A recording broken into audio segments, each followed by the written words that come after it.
aqui vamos falar de um tema que eu gosto muito de falar, que é medo, que é o medo, e tem gente que tá com medo de ter medo, né? Eu recebi uma mensagem agora, eu tenho tantos medos que cada vez eu fico com mais medo, né? E antes de mais nada, vamos entender, vamos aprender primeiro, tudo bom, Vivi? Tudo bem? Vamos aprender é ruim, né? Porque eu não...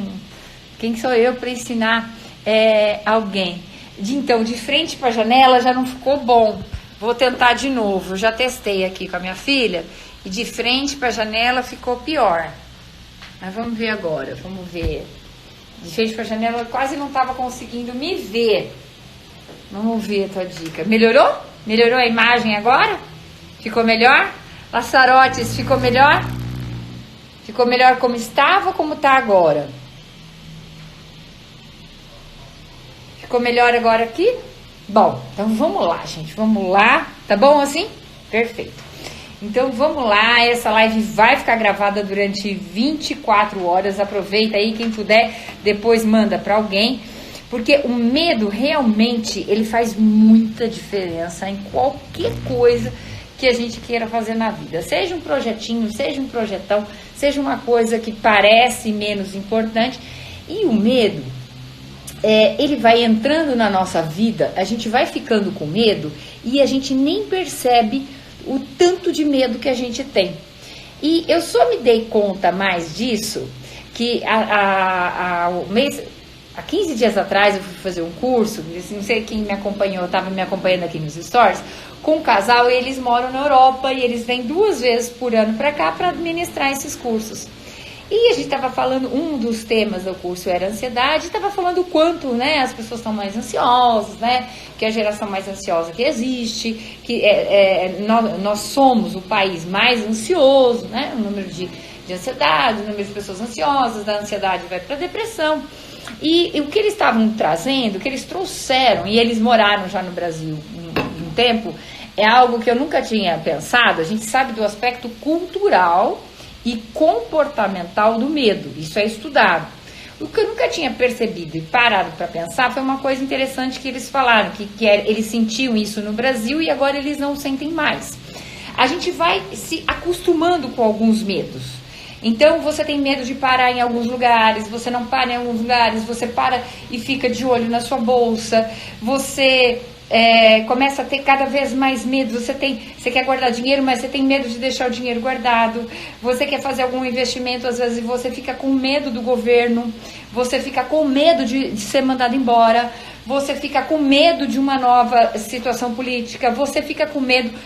E esses medos, né, no Brasil, principalmente, o que eles destacaram é que eles são cada vez mais comuns e que a gente está habituado a ter medo. Então, cada vez a gente fica mais inseguro, cada vez a gente tem mais medo, mas é um medo que está fazendo tão parte aí da nossa cultura e da nossa rotina, que é como se, né? Então, assim, a gente se habituou a ter medos e a gente só dá conta de quanto esses medos são nocivos para nossa mente, para o nosso cérebro, quando a gente sai e vai para um outro contexto. No caso deles, quando eles foram morar na Europa. E aí eles perceberam quantos medos eles indo para o inconsciente e quantos medos eles se livraram.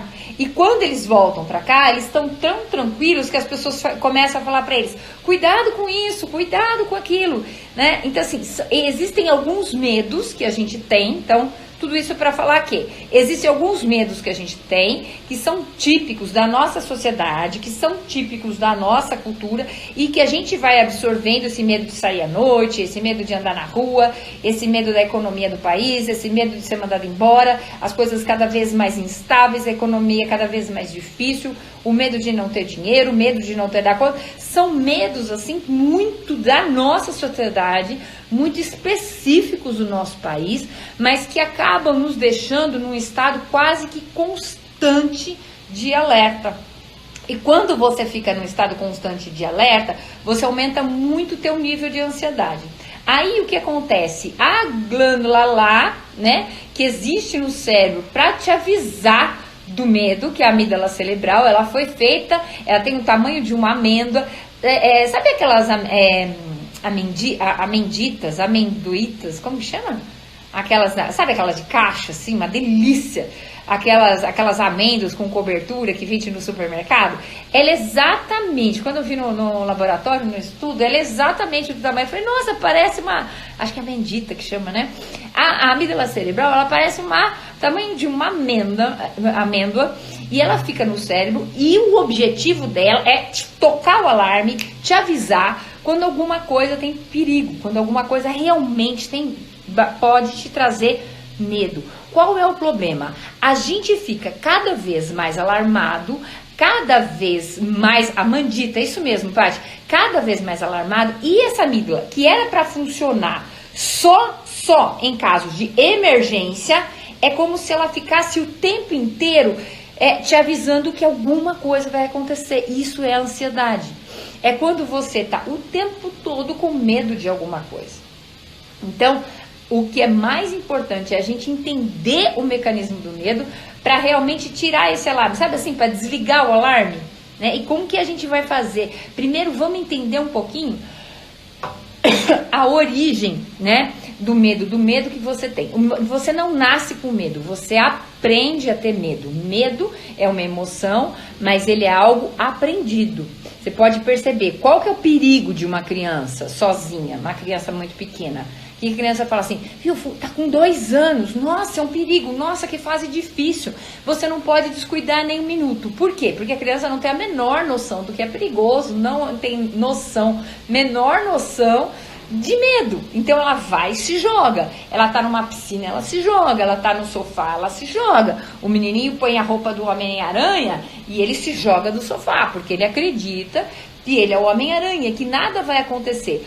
Com o tempo e principalmente com o que vão falando pra gente, esses medos eles ficam maiores, eles ficam na medida que eles têm ou eles ficam gigantes, né? É muito difícil você, assim, eu digo que assim, é impossível você encontrar uma pessoa e falar assim, eu não tenho medo de nada. Na verdade, assim, eu tenho medo de quem não tem medo de nada. Por quê? Porque não é normal. A pessoa não tem medo de altura, mas ela tem às vezes medo de avião. Ela não tem medo de avião, não tem medo de altura, mas tem medo de falar em público. Não tem medo de falar em público, não tem medo de avião, não tem medo de altura, nem de falar em público. Ela tem medo de fazer um desafio novo, ela tem medo de entrar num projeto novo. Então, assim, não existe, a primeira coisa, o primeiro conceito aí, para quem estiver anotando, o primeiro conceito, não existe ninguém livre do medo. Não existe ninguém que não tenha medo de nada. Né? O que existe são pessoas que avançam e que enfrentam o medo. Agora, às vezes a gente olha uma pessoa e fala assim, essa pessoa é tão corajosa, ela é tão ousada, ele é tão destemido, não deve ter esse medinho que eu tenho, não deve ter medo de nada. Não se engane, né? Todo mundo tem o seu medo. Todo mundo aprendeu a ter medo de algo, alguma coisa ou alguém. Né? As pessoas que têm muita dificuldade em falar não, o que elas têm? Medo, né? Elas têm medo de desagradar, medo de não ser aceitas, elas são normalmente viciadas em agradar o outro e elas têm medo do quê? Elas têm medo de rejeição, né? Então todo mundo tem um medo, ponto. E quem tem mais medo não é mais, nem melhor, nem pior que ninguém, só tem o medo.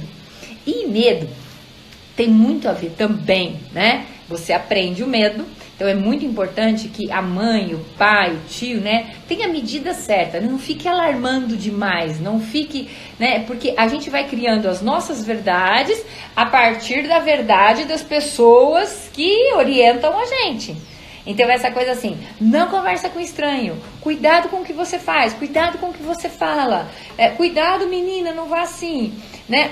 Fulano é perigoso, né? Tudo que a gente vai ouvindo, aquilo vai se tornando, bom dia, Sam, minha querida, tudo aquilo que a gente vai ouvindo, né? A gente não tem filtro, né? Quando a gente é mais criança, então tudo aquilo que a gente vai ouvindo vai se tornando uma verdade dentro da gente. Porque a criança ela não tem crítica.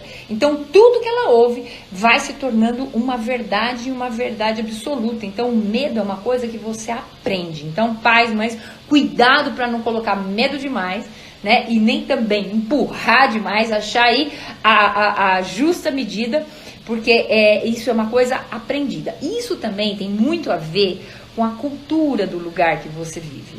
Então, por exemplo, eu fui criada em apartamento, Humberto disse que não tinha varanda, mas tinha. Em apartamento, na Rua Augusta, em São Paulo, onde eu não podia ir sozinha em absolutamente lugar nenhum. Porque quem conhece a Rua Augusta sabe que assim, é uma das ruas, ainda é, mais movimentadas da cidade. Então eu não podia ir em lugar nenhum sozinha. Tudo, eu tinha uma babá e tudo era com a minha babá. Minha família trabalhava o dia inteiro, eu morava num prédio, eu acordava, tomava, até o café da manhã eu tomava num restaurante, mas eu descia com a minha babá, eu descia para o restaurante da família, mas eu não podia ir para lugar nenhum sozinha. Aí eu casei com um homem que nasceu na fazenda e que o pai, com 12 anos, ele tinha que saber dirigir bem em estrada de terra. Com 6 tinha que tocar boi. Com 7 tinha que marcar boi. E que não podia ter medo de nada. E o meu sogro, o oposto, ainda fui criada por... Gente, apartamento na Rua Augusta, criada por avós. Você imagina. Casei, né, com o Humberto, que tocava boi com 6, marcava boi com 7. Com 8 anos ele lembra de ter ido numa piscina olímpica e ter ido até a ponta, né, no trampolim, e na hora que ele foi lá na ponta, ele olhou e falou assim, não vou pular que eu tô com medo. O pai dele veio atrás e falou assim, pode pular, agora você foi aqui, você vai pular. Então, Humberto sempre foi exageradamente, até, né, Deus é muito bom porque me deu meninos, porque se o Humberto fizesse com um menino o que fizeram com ele, misericórdia, eu acho que eu já tava literalmente com ele no hospital infartada. E então vai pular, e ele assim pulou de uma altura sem nem estar preparado, porque o pai do Humberto acreditava que homem não podia ter medo de nada. E para ajudar, foi criado na fazenda, né, tocando boi, dirigindo trator e estrada de terra. Casou comigo. Então, gente, e assim, nós somos, vocês já perceberam, né? Nós somos oposto em tudo, né? É só o amor de Deus, realmente, a nossa vontade de dar certo, o nosso amor e nossa vontade de dar certo que faz a gente estar junta. E assim, o casamento é uma lixa espiritual, né? A gente vai melhorando um, vai melhorando o outro, e é isso. Então vocês imaginam como era o nosso namoro. A gente namorou pouco e a gente trabalhava os dois, trabalhava muito, mas vocês imaginam como que era quando a gente estava junto? Então assim, a gente ia pra fazenda, que hoje é a fazenda do irmão dele. Eu subia no cavalo, imagina assim, eu aprendi a subir em cavalo, já era adulta, né? Ele sumia com o cavalo, e assim, ele subia e falava assim, isso aqui é um morrinho, isso aqui nem é morro. Eu olhava, pra mim, assim, então assim, toda referência de medo dele era completamente diferente da minha referência de medo de perigo. Se você me falasse, com 12 anos eu andava em qualquer metrô sozinha em São Paulo. E se você colocasse alguém da família do Humberto não, porque ele morava lá há muito tempo, mas se você colocasse alguém da família do Humberto que tocava 10 bois no metrô de São Paulo, eles iriam sair chorando de pânico. Percebe? O medo é uma coisa completamente cultural. Nunca tive medo de andar de metrô em São Paulo em nenhum horário do dia, porque com 12 anos eu já andava sozinha de metrô para todo e qualquer lugar. Tô contando isso para você ver assim, que o contexto que você vive, a maneira que você foi criada, as coisas que era perigoso ou não para você, vão formando você, até o que você nem percebe. E é muito engraçado, porque o que é super tranquilo para o Humberto, às vezes é um gigante para mim. E o que é para mim super tranquilo, às vezes é um gigante para ele. Então eu adoro investir, eu adoro negociar, eu adoro fazer coisas assim. E ele fala, faz você, né? Que nem a reforma agora, assim.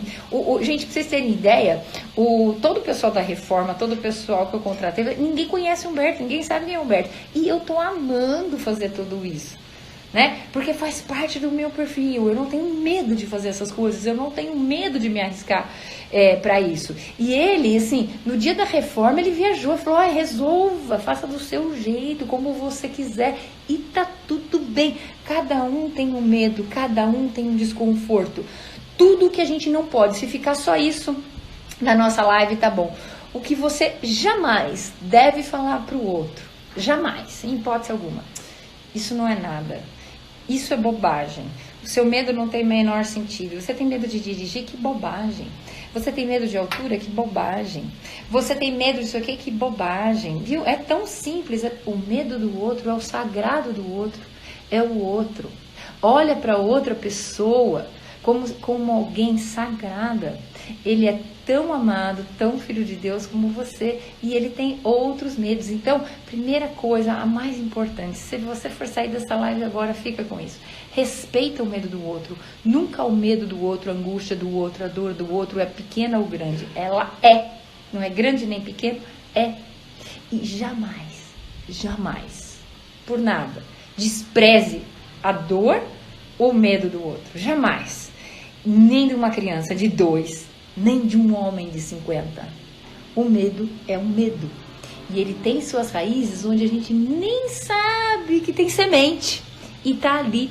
Então, respeita o outro, o medo do outro, como o sagrado do outro.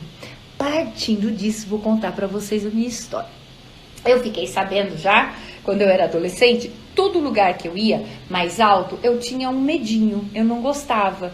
Então eu não gostava muito de janelas altas e sacadas. Eu não gostava, mas eu não tinha um desconforto grande. Eu só não gostava muito de alturas. Eu não tinha dificuldade com escada, nada. Mas eu morava num prédio, até os 10, 12 anos eu morava no prédio lá na Rua Augusta, tinha 10 andares, a gente morava no último andar.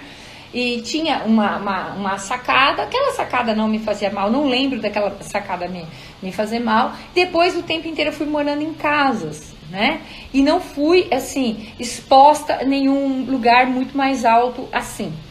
Aí, eu casei e 1 ano depois, o Humberto foi para um congresso, foi convidado para um congresso em Paris. E meu sonho era conhecer Paris. E eu tava super contente, né, super feliz. E se a gente vai para Paris, a primeira coisa que você quer fazer é visitar a Torre Eiffel.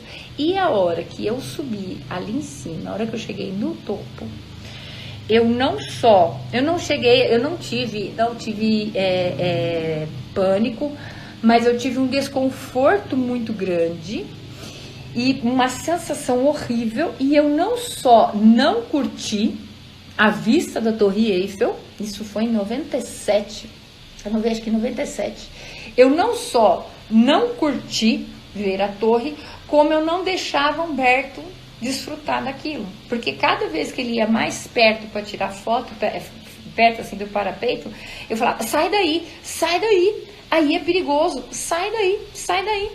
E assim, sabe, tipo, tira a foto rápido que a gente quer ir embora, tira a foto rápido, e aquilo, eu me senti muito mal. Eu saí muito chateada, porque era um sonho meu, era um sonho dele, a gente estava lá, um privilégio de Deus, que eu estava conhecendo um lugar daquele, naquela altura, e eu não consegui ver beleza nenhuma naquilo, não consegui ver beleza, eu só consegui sentir medo, e queria livrar ele daquele medo. Eu imagino, você na Torre Eiffel, e desesperada para sair, desesperada para ir embora. E até aquele dia eu nunca tinha tido dificuldade com altura assim importante. Nós ficamos noivos no Terraço Itália. Olha como a altura me persegue, né? A gente ficou noivo no terraço. Noivo não, ele me falou assim, eu não pus aliança de noivado, mas ele me falou, tal do casamento, a gente estava no Terraço Itália. Mas mesmo assim, o Terraço Itália tinha vidro, não tinha essa sacada, não tinha essa, né? E eu voltei arrasada dessa viagem. Eu voltei e falei, não, eu preciso de ajuda, não é possível que mas eu queria entender, eu tô sempre querendo entender, sabe, assim, isso eu melhorei muito, né, tem 47 anos, você já, metade da vez você não quer entender, você quer, né, viver. Mas eu queria entender por que eu tinha tido aquele medo. E comecei a conversar com a minha família. E uma tia me contou de uma situação que eu quase caí do colo da minha avó quando eu tinha 1 ano, né? Mas assim, eu cheguei até a dobrar o corpinho de uma escada. E quando ela começou a me contar, eu senti quase que as mesmas sensações. Ela foi contando com detalhe, porque ela estava perto dessa situação, e disse que foi terrível, ficou uma angústia, ficou aquela coisa. E depois disso, todo mundo, e tinha escada onde eu morava, né? No apartamento, e todo mundo me privava muito dessa altura, né? Então, por que eu tô contando a minha história para vocês? Porque você às vezes não sabe. Eu tive a graça de ter essa tia que me contou, eu consegui associar, mas às vezes você não sabe por que você tem o medo, mas tua cabeça sabe, tá lá guardadinho na tua gaveta do inconsciente. Então, não existe medo bobo, não existe coisa que é bobagem. Só que medo, a gente não combate medo com assim, isso não é nada, é bobagem. Não adianta nem você falar isso pra você, porque o medo é uma emoção que ele vem do inconsciente. O cérebro, ele aprende de duas formas, ou por repetição, você fazendo aquilo todo dia, ou por intensidade. Quando você tem um trauma, como uma de vocês colocou, que foi assaltada e que agora não consegue mais pegar o carro e parar o carro na rua, né? Então, assim, teve tanta emoção, teve tanta intensidade naquele momento, naquela parada de carro, naquele lugar, que pode ter acontecido há 15 anos, todas as vezes. O cérebro, ele cola, ele gruda num aprendizado assim. Todas as vezes que ela parar o carro na rua, ela vai lembrar dessa emoção, essa emoção fica viva, né? Quando outro dia, antes da gente fazer a reforma, fazer a mudança, a gente achou lá o DVD do nascimento das meninas, a gente colocou o DVD, a Bia se emocionou muito, aquilo assim, parece que assim, era a mesma emoção, aquilo volta. Então as nossas emoções, elas estão, a gente não percebe, não se dá conta, mas tá tudo guardadinho, como se fosse um monte de gaveta que você não acessa. Então, todas as vezes que você for submetida à mesma coisa que você tem medo, você vai sentir o mesmo desconforto se você não enfrentar. Então, como que a gente, na prática agora, uma vez que você já entendeu que nem o medo é bobo, nem o medo é sem fundamento, eu penso, por que não... Então, às vezes as pessoas falam assim, por que tem medo de avião se nunca caiu do avião? Porque tem alguma coisa lá atrás. Vai saber, né? Muitas vezes a pessoa que tem medo, por exemplo, de dirigir, ela tem medo de machucar os outros. Ela tem medo de não conseguir dar conta, né? Ela tem medo do que ela vai causar normalmente para outras pessoas. São pessoas muito focadas na expectativa dos outros e são pessoas muito focadas e muito preocupadas com o outro, muito preocupadas com o coletivo. Então, assim, o que vai acontecer se eu estiver na rua e todo mundo estiver buzinando e a pessoa começa, o medo, ele tem muito da imaginação, ela começa a simular aquela situação. Quando ela começa a simular, ela já começa a transpirar. Então ela nem vai para a autoescola, né? Então a mesma coisa, a pessoa que tem medo do avião, né? Ela muitas vezes, ela nunca caiu de avião, nunca caiu do avião, mas só dela entrar no avião, só dela comprar passagem, vai chegando o dia. Eu tinha um cliente, né? E olha, como são áreas específicas do cérebro, porque era um cliente que, assim, é um dos maiores empresários da cidade, assinava cheque de bilhões e meu escritório era no 16º andar. Como que ele ia? Tudo na minha vida tem altura. Eu aluguei um escritório, quando eu tinha escritório de coaching, aqui em Piracicaba, era no 16º andar. Como meu cliente chegava de escada, ele nunca subiu de elevador. E ele falava assim pra mim, eu sempre vou fazer coaching com você, sempre quero você, e você pode ficar aqui a vida toda, né? Mas eu nunca vou vir de elevador. Então ele ia mais cedo, chegava para descansar um pouco, para entrar na sessão. E tá tudo bem, continua sendo um empresário. E ele falava assim, eu não quero trabalhar esse medo, eu não quero enfrentar esse medo. Quando eu estiver pronto para enfrentar o medo, eu vou lá e enfrento o medo, mas eu não quero, né? Hoje minha vida não tem elevador, eu não quero, é só esse medo que eu tenho, deixa ele lá. E tá tudo bem também, né? Então, medo de avião, medo de ficar sem controle, medo de ficar sem opção, medo de perder 100% do controle, porque se tem algum lugar que você tem zero controle na vida, né? Você tá de ônibus, você tá de carro, você pede, para ou pede pra parar, você tá de ônibus, você desce no próximo, Agora, quando você tá num avião, você tá num avião, né? Então, assim, você tem, muitas vezes, são pessoas que têm dificuldade em perder o controle, são pessoas que gostam um pouco mais de ter as coisas mais controladas, mais organizadas, são pessoas que muitas vezes não conseguem descansar sabendo que outro vai fazer absolutamente tudo. Então assim, eu falo que o treino de avião é um treino para depender de Deus, né? Porque é o piloto que está ali, você vai e você não tem absolutamente nada a fazer. Então, cada medo tem aí a sua causa, a sua razão, e tem algumas pessoas que tem mais, algumas pessoas que têm menos, mas de novo, vamos só recapitular o começo, não existe ninguém que não tenha medo.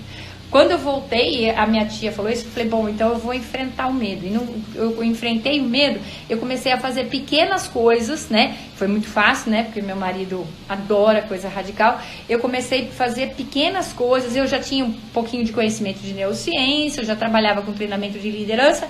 Então eu falei, eu vou fazer em mim, se funcionar eu faço nos outros. Mas a maior parte das pessoas, muitas vezes, não tem condição de pagar um terapeuta. Então, e eu sempre tive terapia, sempre fiz muitas terapias. Eu fazia 1 ano, 2, uma linha, depois ficava um tempo sem fazer, mas eu estou sempre com alguém me olhando, eu estou sempre com um mentor, eu estou sempre com alguém que vai além da onde eu quero chegar. Estou sempre sendo assistida por alguém, supervisionada por alguém. Mas naquela época eu decidi fazer a aventura sozinha, por isso que eu posso contar para vocês e para vocês replicarem isso aí. Pode fazer em casa, né? A técnica é a seguinte: comece a enfrentar, como eu escrevi hoje no post, medos diferentes, né? E pequenininhos e que vão crescendo. Então, o que eu fiz? Eu comecei a fazer rapel, mas pequenininho. Eu comecei a fazer, a subir, fazer aquela tirolesa, mas das mais baixinhas. E eu sentia todos os sintomas piores que você pode imaginar, até vômito.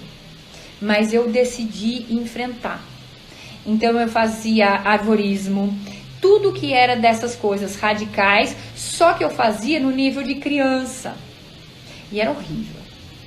Porque você se sente assim muito mal. Porque a criança de 7 anos faz e você fica. Eu ficava às vezes 1 hora para fazer o trajeto que uma criança de 7 anos fazia tipo em 15, 20 minutos. Né? E tipo, vai tia. Aí eu com essa altura, com 1,70 m, entrava uma criancinha ali e passava. Posso passar, tia? Pode. Né? E foi assim. E eu fui vencendo esse medo. Aí, o que o medo traz? Né? Quando você está na situação de medo, ele traz sudorese, né? Essa transpiração, ele traz taquicardia, você tem a sensação que o teu coração vai disparar, você tem a sensação que o coração vai sair pela boca, mas você tem o controle sobre isso, né? Até você não ficar com ele de maneira muito acelerada, porque assim, muito acelerado já é pânico, você tem que ir para o hospital. Então, quanto mais você aprende a controlar a sua respiração e a dominar o seu pensamento, tipo, então eu falava assim, calma Renata, tá tudo bem, tá aqui. Agora, ó, põe um pé, porque todas essas atividades, o Humberto ia comigo, mas ele não podia, por exemplo, ir fazer o negócio comigo, porque são coisas individuais. Né? Quando eu vinha, era a tirolesa, primeiro vai, e depois eu ia. E eu queria muito vencer esse medo, porque eu falava assim, eu não posso criar minhas filhas com esse medo, porque elas vão ficar com medo de tudo. Né? Eu não tinha as meninas ainda, mas eu pensava, meus filhos, se eu tivesse medo, eu comecei a pensar, nossa, porque a medo de altura não é uma coisa de morar em apartamento, elevador, essas coisas assim. Você acaba se privando de muitas coisas, né? E aí quando elas nasceram, quando elas estavam maiores, eu já fazia tirolesa, mas eu sempre me desafiei nessas pequeninas coisas, né? Então cada vez o desafio foi ficando maior, e teve vezes que eu comecei o desafio e tive que parar no meio do desafio e respirar, e fazer oração, e colocar minha mente, e assim, outra coisa importante, a segunda coisa aí que eu quero falar de importante de conceito. Se você tem fé, por que você tem medo? Porque fé é da esfera espiritual e o medo é emocional.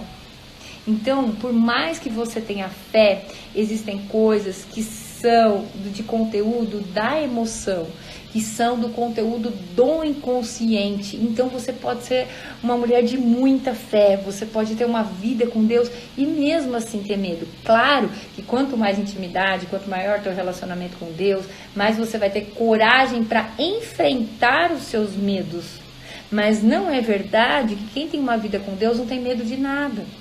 Né? A verdade é que cria coragem para enfrentar as coisas. Por quê? Porque o medo é uma emoção que Deus criou, né? Nós tivemos medo, E a nossa, assim, não é original, o medo não é original de fábrica, Deus não criou a gente para ter medo, né? Deus não criou a gente para ter medo, para ter vergonha, para ter um monte de coisa, mas o plano dele foi quebrado. Como o plano dele foi quebrado, muito do que a gente sente hoje é por causa da quebra desse plano, é por conta da quebra desse padrão. Então você pode sim, e tá tudo bem. Nossa, meu Deus, eu tenho fé, eu oro tanto, por que eu tenho esse medo? Porque o medo é da esfera da emoção. Né? E quando o medo está te paralisando muito, quando o medo está te tirando muito das coisas que você gostaria de fazer, procure uma ajuda profissional. Mas não procura coach, procura psicólogo. Psicólogo é o profissional que vai tratar de medo. Você precisa de terapia, você precisa de um terapeuta, de um psicólogo. Ah, mas meu psicólogo é coach. Tá, então ele é coach, mas ele está fazendo terapia. Ele tem que fazer terapia com você e não coach. O psicólogo pode até ter as duas formações, mas quem trabalha, quem trata de fobias, de ansiedade e de medos é psicólogo, psicanalista, um psiquiatra. O psiquiatra vai muitas vezes medicar quando esse medo chega a se tornar um pânico, mas o acompanhamento terapêutico de quem deixa de fazer as coisas é fundamental. Pessoas assim, ontem várias pessoas comentaram assim, de medo de dirigir. Espera um pouco. Espera que tem uma história super incrível aqui. A Bianca tá contando que o marido morava em Hortolândia. Nunca fui tranquila dirigindo. Ia suando de Atibaia até do lado e com o rádio desligado. Como meu relacionamento com Deus parou aqui, Bi. Então assim, pronto, ó. Ela tá contando que ela nunca gostou de dirigir na estrada, né? Mas ela começou a colocar o rádio ligado. Agora, quanto mais ela tem relacionamento com Deus, mais ela sente paz e não sente o medo, né? A palavra diz: o verdadeiro amor lança fora todo medo, né? Então, medo de multidão, Joyce, é uma fobia social. Então, isso precisa tá assim, quando fica só na multidão, né, tá tudo bem. O problema é que muitas vezes esses medos, eles crescem. Quando tudo que você não resolve, tudo que você põe embaixo do tapete, isso aqui não me atrapalha em nada. Isso aqui, sabe, você vai jogando por baixo do tapete, chega uma hora que isso fica insustentável. Aí te acontece um outro problema emocional, você nem associa, mas é de acordo com esse medo, né? Então, enquanto você não enfrenta pequenos medos, grandes coisas você não vai conseguir enfrentar. Então, mesmo que seja um pequeno medo, tenta enfrentar, tenta se aproximar, né? Ontem várias pessoas me comentaram que tem medo de dirigir, né? Não pega e sai com o carro e fala assim: não, eu quero, eu posso, eu vou, eu consigo. Gente, isso já falei 20 vezes, isso não funciona. Mas entra no carro, sente o carro, fica descalça, né? Sente a embreagem, começa a mexer na embreagem, começa a brecar, começa a acelerar. Faz isso 1 semana, 2. Depois começa a ir na primeira rua, na rua. Fica só na rua da sua casa, com uma pessoa calma. Se você tiver com uma pessoa nervosa, o seu medo vai aumentar, né? Tem autoescola especializada hoje, tem várias autoescolas hoje especializadas em pessoas que têm medo. E tá tudo bem. Ninguém é perfeito, né? Mas enfrenta isso, porque tudo que você não resolve, tudo que você não enfrenta, tudo que você coloca embaixo do tapete, uma hora a tua mente vai cobrar. Como diz meu marido, a fatura chega. E principalmente faturas emocionais de coisas que a gente não resolveu com a nossa emoção, elas cobram uma fatura de cartão de crédito, né? É uma fatura que fica assim, depois de uns anos ela fica cada vez mais impagável. Medo de falar em público é medo do que as pessoas vão pensar, né? As pessoas que têm... sabia que é o segundo maior medo do mundo, de todas as pessoas? É medo de falar em público? Engraçado, né? É o medo de falar em público. Medo do que os outros vão pensar. É um medo muito forte de julgamento. Tem vários, mas assim... e às vezes tem aquela coisa assim, de que a criança foi lá na frente, a professora deu risada, levantou a mão, falou alguma coisa, às vezes feio. Na nossa época nem existia esse negócio de chamar de bullying, né? Mas é algum trauma, alguma coisa que congelou lá no passado, ou não, é um medo às vezes comum, porque é um medo que a maior parte das pessoas tem medo de falar em público, né? Medo de não dar conta, medo de gaguejar, medo de esquecer, medo do que o outro vai pensar, mas tudo está sempre muito ligado no outro, está sempre muito ligado na aprovação. Eu trabalho com as minhas clientes estudando muito, fazendo muito conteúdo e tirando o foco do outro, colocando o foco na mensagem. Né? Quando você tem uma mensagem muito forte, uma mensagem muito importante e principalmente quando você tem muito conhecimento daquela mensagem, o que o outro vai pensar tem pouco impacto. E tem umas dicas assim de olhar, tem várias coisas assim, mas como você faz isso? Começa falando para as pessoas da sua casa, começa falando para o seu filho. Eu sempre falo assim, se você não consegue passar a tua mensagem para uma criança de 7 anos, você não está pronto para passar a sua mensagem. Então comece em casa e depois você vai devagarzinho. Gente, então, o mais importante que eu tinha para falar para vocês sobre o medo era isso. Medo de ninguém. Não existe medo pequeno, não existe medo grande, não existe medo bobo. Existe medo, a gente tem que respeitar o sagrado do outro, o medo do outro. Todo mundo, até as pessoas mais corajosas que você acredita que são, tem algum medo. A diferença da pessoa corajosa é que ela enfrenta o medo, é que ela vai apesar do medo. Só que isso precisa ser treinado. Né? A gente precisa treinar não ter medo, a gente precisa treinar se jogar nas coisas, a gente precisa treinar cada dia dar um passinho. Não tem uma pílula mágica, não tem um curso de 7 dias para se livrar do medo para sempre. Né? Por quê? Porque é um processo, você não nasceu com medo, você aprendeu a ter medo, então você tem que desaprender, você tem que desligar alguns alarmes que existem aí dentro do teu cérebro, né? E por último, enfrenta o seu medo devagar, pega o que você tem medo e vai criando os pequenos desafios. E por último, como tem post de hoje, celebre todas as vezes que assim, eu vinha de uma coisa que né, às vezes eu olhava e minha vontade não era de celebrar. Eu falava, nossa, eu consegui, eu venci, fiz a tirolesa, o Humberto me abraçava, eu voltava feliz. Aí daqui a pouco eu falava assim, ó, também todos os meninos de 7 anos fizeram, né? Vinha o diabinho me falar. Aí vinha a palavra do Senhor falando assim, mas eu vi você, você conseguiu, você não é um menino de 7 anos, você é minha filha amada no qual eu tenho prazer. Aí eu falava, então eu vou mais fundo. Então eu vou mais longe. Então tem alguém que confia em mim, tem alguém que me encoraja, tem alguém que me diz que eu nunca vou estar sozinho. Apesar do medo, apesar da aflição, eu nunca vou estar sozinho. E é em cima desse amor,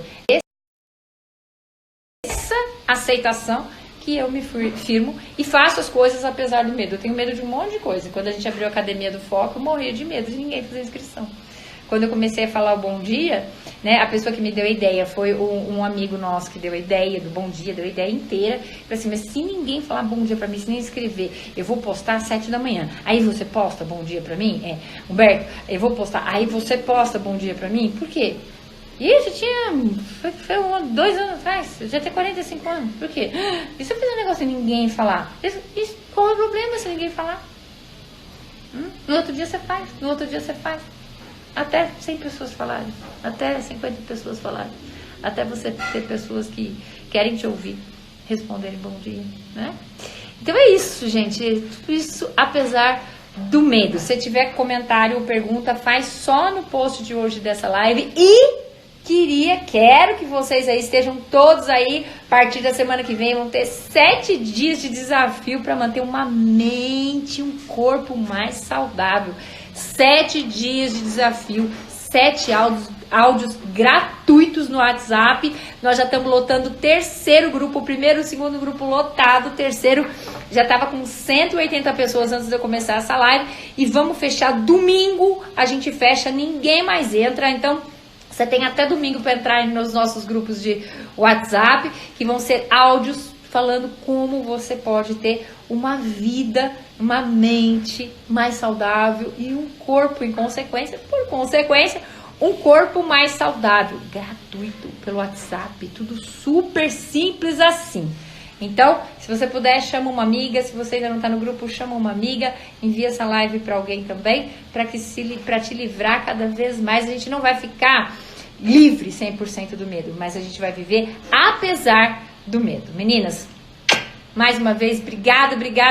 Semana que vem, não sei se tem live, eu aviso por aqui, porque vai ser a semana inteirinha de desafio do pessoal que tá comigo pelo WhatsApp. Eu quero acompanhar essa turma de pertinho, tá bom? Se você ainda não tiver, vou colocar o link depois que eu compartilhar essa live. Gente, obrigada mais uma vez por estarem comigo aqui, tá? Gente, e outra coisa, obrigada por tantas mensagens. Eu ainda não respondi nem metade, tem mais de 100 mensagens ainda para responder do Prêmio da Excelência. Obrigada, viu? Deus abençoe vocês. Obrigada.